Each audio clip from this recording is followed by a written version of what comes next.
Olá, meus amores, bom dia, tudo bem? Como é que vocês estão? Bem, eu estou bem, espero que todos estejam bem, tá certo? Tia está morrendo de saudade de vocês. Bem, hoje nós teremos duas aulas. Uma será de matemática e outra será de leitura. Vamos iniciar por matemática e depois iremos para a leitura, tá certo? Então, nossa aula de matemática hoje será no livro, não será na folhinha. Então, já vão pegando aí o livro em casa, tá certo? E abrindo no novo assunto, que será números pares e números ímpares, da página 138. Ok, pessoal? Nossa aula hoje será sobre números pares e números ímpares, que é um conteúdo simples, um conteúdo fácil, de fácil ensinamento e de aprendizado também, e que vocês já têm uma noção. Existem, como todos sabem, os números eles são infinitos, ou seja, eles não têm fim. Mas dentro dessa classificação numérica, nós possuímos esses dois tipos de números, números pares e números ímpares, que são as classificações mais simples. Bem, pessoal, vamos lá. Vamos começar nossa aula hoje, lá na página 138, fazendo a leitura do texto base, ok? O texto diz o seguinte: de início, no texto, existem duas imagens que a gente primeiro, antes de começar a leitura, a gente vai observar, tá certo? Tudo direitinho. E vamos ao texto. Vamos ler juntinhos? O texto diz o seguinte: esses objetos estão agrupados em pares. Cada par é formado por dois elementos. Então, gente, um número ele é par quando nós temos uma quantidade de elementos agrupados em grupos onde não restam sobra, não sobra. Por exemplo, trouxe um exemplo aqui para vocês. Eu tenho aqui 3 livros. 1, 2, 3. Eu tenho um par de livros aqui, pessoal? Não. Porém, por quê? Porque se o agrupamento de números pares são de 2 em 2 e não podem restar sobra, aqui se eu separar 2 livros, um sobrará. Porém, aqui eu tenho 2 livros, não é verdade? Então, aqui eu tenho um par de livros. Então, os números ímpares e números pares, eles são de fácil identificação. Eu sei que um número sozinho, ele não é um número par, porque números pares, eles devem estar agrupados de 2 em 2 e não restam sobras, não há sobras nos números pares. Por exemplo, no número 6, eu tenho 3 agrupamentos de 2 em 2, Então, eu sei que o número 6, ele é um número par. Agora, o número 7. 7 dedos. Vamos usar os dedinhos?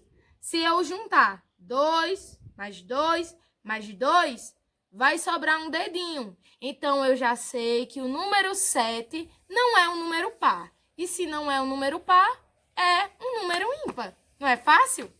Vamos voltar aqui para o texto? Os números pares, uma dica muito importante que o livro traz para vocês. Os números pares, eles sempre vão terminar em 0, 2, 4, 6 ou 8, tá bom? Observem agora esses 5 chapéus que tem aqui no livro. Observaram? 1, 2, 3, 4, 5.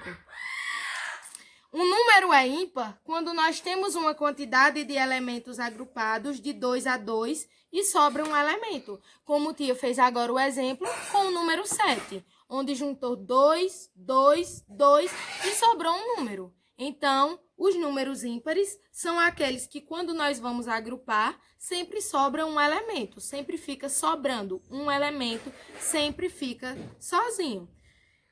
Outra dica, já que tem uma dica para a gente identificar os números pares, tem dica também para a gente identificar os números ímpares. Os números ímpares, eles sempre vão terminar em 1, em 3, em 5, em 7, em 9. Ou seja, são aqueles números que sempre quando nós formos agrupar, vai sobrar um de resto. Ficou mais fácil de identificar agora? Ótimo!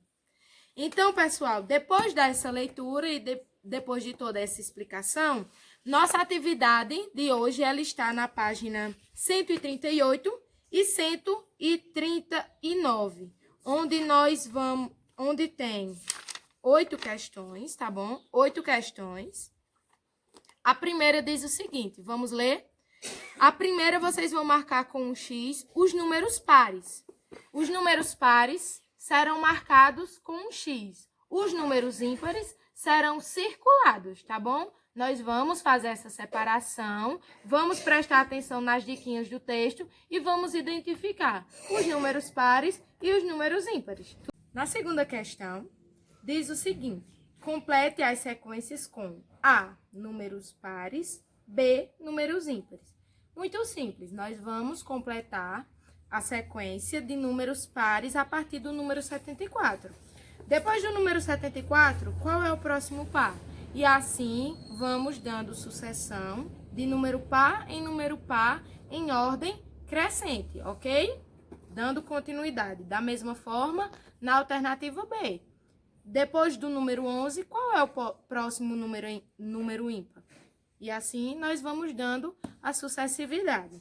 Na questão 3, diz o seguinte, complete a sequência com os números que faltam. Nesse caso, essa tabela deve ser completa apenas com números ímpares. Depois do número 105, qual é o próximo número ímpar? E assim sucessivamente, de número ímpar a número ímpar. Tem uns quadradinhos que já estão completos para ajudarem vocês, tá bom? Questão número 4 é a mesma coisa. Vocês vão completar essa tabela com números pares. A questão 3 foi número ímpar.